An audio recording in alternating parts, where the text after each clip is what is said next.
It was supposed to be the happiest day of my life. I had planned every detail, imagined every moment, and even had my parents' full support until, just weeks before the wedding, my mother casually dropped the bombshell. "Your sister needs this more than you." That was the day my dream wedding came crashing down. Asterisk. Hey everyone, welcome back to the channel. If you're new here, don't forget to hit that subscribe button and turn on the notification bell so you never miss an incredible story like this one. I had always dreamed of the perfect wedding.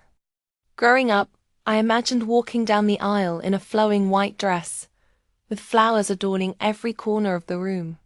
I fantasized about the laughter, the cheers, and the endless love that would surround the day I had been waiting for. But, just like everything in life, it wasn't quite the fairy tale I had envisioned. The reality was much more painful, much more complicated. It all began innocently enough. When I got engaged to Alex, we were filled with excitement. After all, getting married was something we had talked about for years, but now it was real. We were going to spend our lives together, and nothing could feel better. We wanted a celebration that was as beautiful as our love. An intimate gathering with friends and family, a small but elegant affair, something that captured who we were as a couple. When I told my parents, they were overjoyed. They were thrilled for me, yes, but they were also eager to help. My mom immediately started planning. "We'll take care of the venue," she said with that look in her eye. The one she wore whenever she had a grand idea in mind. "And I'll help you with the decorations, the flowers, everything. You just focus on enjoying the process." I didn't hesitate to accept. My parents had always been the supportive type, and the idea of them helping me organize my wedding was a dream come true. I was their only daughter, after all, and I knew they wanted to make the day as magical for me as possible. We discussed everything in detail. The venue, the catering, the flowers. It was all falling into place. I felt incredibly lucky, but what I didn't know at the time was that things were already starting to change behind the scenes. My younger sister, Ella, was always more outspoken. She had a way of getting what she wanted, even if it wasn't always clear to the rest of us. Ella was not at all shy when it came to asserting her opinions, especially when it came to family matters. Over the years, I'd learned to let her have her way most of the time, knowing it was easier to avoid confrontation.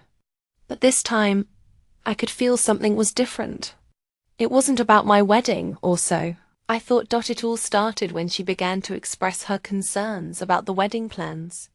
At first, it seemed innocent enough. "Maybe you should rethink the flowers," she suggested, her voice sweet but laced with an unmistakable sense of control. "I've seen some gorgeous arrangements that would look amazing." I nodded politely, not thinking much of it. She had always had a keen eye for design. But soon, these little suggestions became more frequent, more insistent. As the months passed, I started noticing the subtle shifts in the way my parents were reacting. They weren't as excited about my plans anymore. My mom, who had once been so eager to help, started to pull back. There were long pauses when I would bring up wedding details, and when I asked for their input, I got vague responses. At first, I thought it was just stress, but something was off. And then it all came crashing down one afternoon. I had just returned from a meeting with the wedding planner when I got a call from my mom. She sounded distant, almost cold. "Sweetheart, we need to talk," she said, and my stomach twisted in knots. "Of course, Mom. What's going on?" I asked, already sensing that something wasn't right. "Your sister." She trailed off, her voice uncertain. "Ella wants a big wedding too. She's been talking about it for a while now, and she's made it clear that she expects us to help her." I felt the ground shift beneath me. My heart raced. Ella? A wedding? But Ella wasn't even seeing anyone seriously.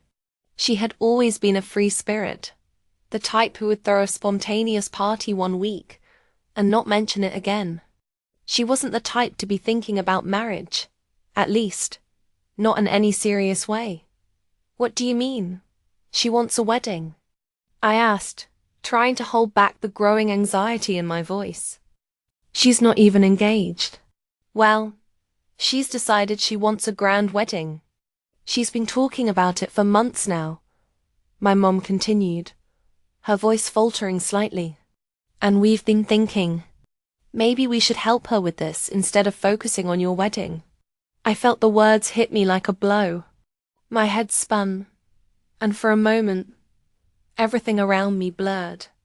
My mom was suggesting they prioritize Ella's wedding over mine. My wedding, the one I had been planning for months, the one they had promised to help pay for. But I've already made plans. I protested, my voice shaking. We already decided on the venue and the flowers and everything. You promised me.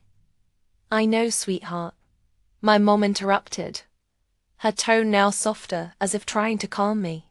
But Ella needs us too. She's been going through a rough time, and this is something that will really make her happy. It felt like a knife had been twisted into my heart. Ella was going through a rough time? She had been dealing with a breakup. Sure. But a wedding? This didn't feel right. My parents were caving in, bending to Ella's whims while completely disregarding the promises they had made to me. Mum, this isn't fair, I said, my voice cracking. I've been waiting for this moment my whole life. And now you're telling me that my wedding, my dreams, don't matter as much. I heard my mom sigh, a deep, weary sigh. It's not like that, sweetie. We just think it would be best to put all our efforts into helping Ella. She's in a fragile place, and she really wants this. A part of me understood what she was saying, but the other part felt betrayed. My entire life, I had been the responsible one, the one who followed the rules and never caused a fuss. And now, after all this time, I was being told that I wasn't worth the attention, that my dreams were secondary to my sister's whims. The conversation ended there. My mom told me she would keep thinking about it, but I could tell the decision was already made. As the days passed, I watched my dream wedding slip away, piece by piece. My parents shifted their focus to Ella, to her needs, her wants, her plans. I felt invisible dot. It didn't take long for Ella to start planning her dream wedding. She had no ring, no partner, but the wedding plans were in full swing. My parents paid for the venue, the catering, the flowers, everything she had insisted on, without question. I was supposed to be happy for her, to be the supportive older sister, but all I could feel was resentment. How could they let this happen? How could they cancel on me, just like that? On the day of Ella's wedding, which turned out to be a lavish, make-believe event with all the trimmings, but no actual vows. I sat in the back of the room, my hands folded in my lap, staring at the empty chairs and wondering how things had gotten so messed up. Ella walked down the aisle with a bright smile on her face, as if everything were perfect. But I knew the truth. This wasn't her wedding. It was a fantasy, a dream she'd concocted because she couldn't stand to see anyone else get the attention she craved. I didn't speak to my parents that day. I couldn't bring myself to look at them. They had promised me so much, only to give it all away at the last moment for someone who didn't deserve it. The wedding I had dreamed of was gone. My parents had cancelled on me, and nothing could ever make it right.